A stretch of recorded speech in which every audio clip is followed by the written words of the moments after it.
Sonic is to Sega as Mario is to Nintendo, but there's a pretty big difference in how they carry their franchise. Console sales aside, the biggest difference might be in how they grew the worlds of their mascots. They both grew with lots of new characters over the years, but only Nintendo was able to successfully branch them off into their own series of games. If Wario and DK can get their own series, why can't Knuckles or Tails? I don't know if you know this, but Sonic has many games with his face on it, with so much attention made on keeping this character great and on par with Mario. It's easy to forget he has a whole army of characters behind him. In a way, the Sonic franchise could have been just as big as Mario's. At one point, in the early 90s, Sonic was more popular than Mario was, but there was just something holding him back. Oh, the hardware. The hardware couldn't keep up with how fast and vast Sonic was willing to go. But ever since the Sega Genesis and the need for Sega to have a mascot, they've held this mascot as their favorite #1 thing above all else. Even though Sega has produced many other video games and characters since Sonic, they've taken none of them nearly as seriously. It's like Sega has been coddling Sonic the Hedgehog while it had some type of firstborn syndrome, and Sega felt like Sonic had to be as successful as possible, and none of the other Sega characters that popped up had to bear any of that pressure. It was all up to their #1 mascot.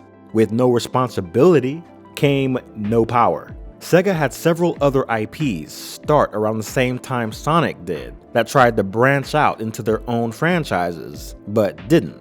Like Echo the Dolphin and Toe Jam and Earl. Toe Jam and Earl was a whole thing. I might need to get into that some other time. But going back to Sonic the Hedgehog, this is one of the few multi-million-dollar game franchises produced by Sega, probably the biggest one. It's this huge media franchise now, and the video games alone speak volumes to the brand just from the main series. Sonic 1, Sonic 2, Sonic 3, CD, 3D, Adventure, Heroes, self-titled, etc. Sonic would come about in 1991, and throughout the decade, Sega would start this habit of introducing more characters, but doing nothing with them. Quite different from the Mario brand, although they've had very similar upbringings. Mario started out as the hero in a game about an unhinged Donkey Kong in 1981. In '88, Super Mario Bros. 2 gave players the ability to play as other characters besides Mario. On the Game Boy, they would introduce Wario in 1992. After Super Mario Bros. 3, Nintendo gave another developer the opportunity to make a game all about Donkey Kong to release in 1994. With Super Mario World and Super Mario World 2, they would introduce Yoshi and give him and Mario their own backstory. The Mario franchise would only get bigger after these new introductions and spin-offs, and it was happening right around the time Sonic the Hedgehog was coming up. You'd think that maybe Sega would take notes from Nintendo and open the Sonic franchise up to developing other characters, or maybe getting an actual developer to do it. Well, Sega tried that, but also they didn't have the time to fully develop any characters that they invented.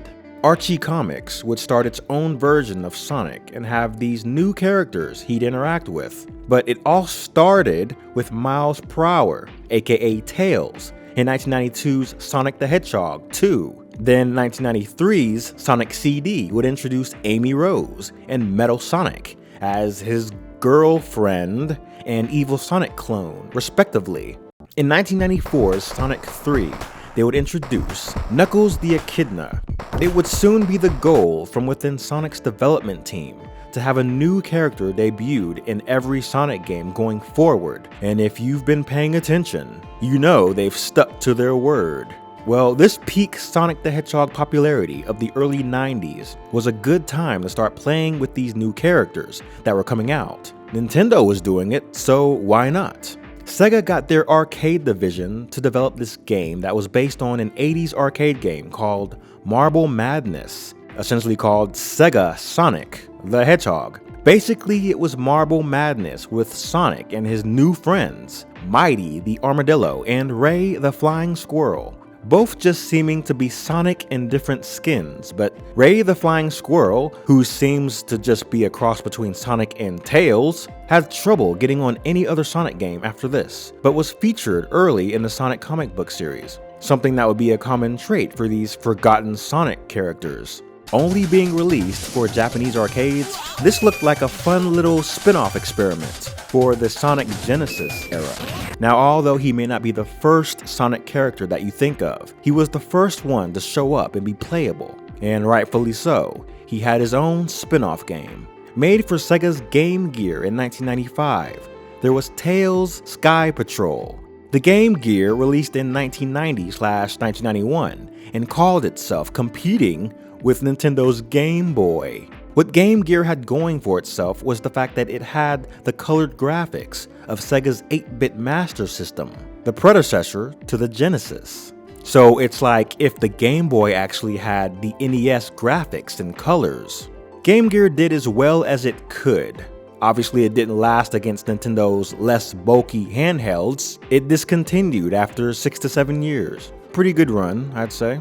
But anywho, Tails' Sky Patrol came out towards the end of the Game Gear lifespan, and the reviews were largely unfavorable. The gameplay was vastly different from what people were used to. Tails was airborne the whole time, collecting rings and solving puzzles while being hard to control. To Sega's defense, they had allowed another developer to make the game. Later on that same year, 4 years before Sonic Adventure came out, there was Tails Adventure, coming off as a soft reboot for a Tails spin-off. It was a slower-paced platformer done by another game developer. Critics felt that it was too similar to other platform games, like Metroid, and not similar enough to the fast-paced Sonic games. But while these disappointing Tails games were being developed, Sega themselves released a whole spin-off game for the brand new Sonic character, Knuckles the Echidna. Knuckles' chaotix was something new made for the 32X add-on for the Genesis. Now this 32X thing is pretty interesting. It reminds me of what the N64 did at the tail end of its lifespan when they wanted to put out games with better graphics. The expansion pack. The 32X was an expansion pack for the Sega Genesis. Around 1994, Sega had gotten really spooked about other competing consoles getting more advanced and going from 16-bit to 32-bit. The 32-bit console war started in 1993 with the Atari Jaguar and the really expensive 3DO interactive multiplayer. Two consoles that would be the equivalent today as buying a PS5 or two in price. And so I'm sure Sega was sweating bullets, dreading whatever Sony and Nintendo was going to come out with. And that Sega Saturn that they were working on wasn't ready yet, so they tried to hurry up and make an upgrade for the Genesis, which came as an attachment. This isn't the first time Sega tried the attachment upgrade thing. They did this with Sonic and Knuckles just a year prior as a way to expand Sonic 3 because the cartridge didn't have enough space for all the game they had planned. So Knuckles had this spin-off game in '95 for the 32-bit Genesis. This was the first Sonic game to not have Sonic or Tails, but instead feature several new characters. Including Knuckles, Mighty the Armadillo makes her reappearance, and 3 new characters, Espio the Chameleon, Vector the Crocodile, and Charmy Bee, as they all try to stop Eggman and Metal Sonic from using Chaos Rings. The game had this weird mechanic that forced you to work as a team, connected to a giant rubber band, with either the computer or another player. Being rushed out as just something to put out for the 32X, Knuckles' chaotix is considered the last classic 2D side-scrolling Sonic game, before 3D Sonic became the norm. Now, even with the huge L, Knuckles was still that cool new Sonic character. Mighty was pretty much obliterated from existence after this, and those 3 new characters were lost for a while as well. But eventually, when 2003's Sonic Heroes was in development, Sonic Team wanted to revive the characters as Team Chaotix, and ever since then, they've been well received as reoccurring characters in the Sonic universe. Knuckles' Chaotix was never re-released or included in any of the Sonic game compilations that came out over the years, almost as if Sonic Team was ashamed of it.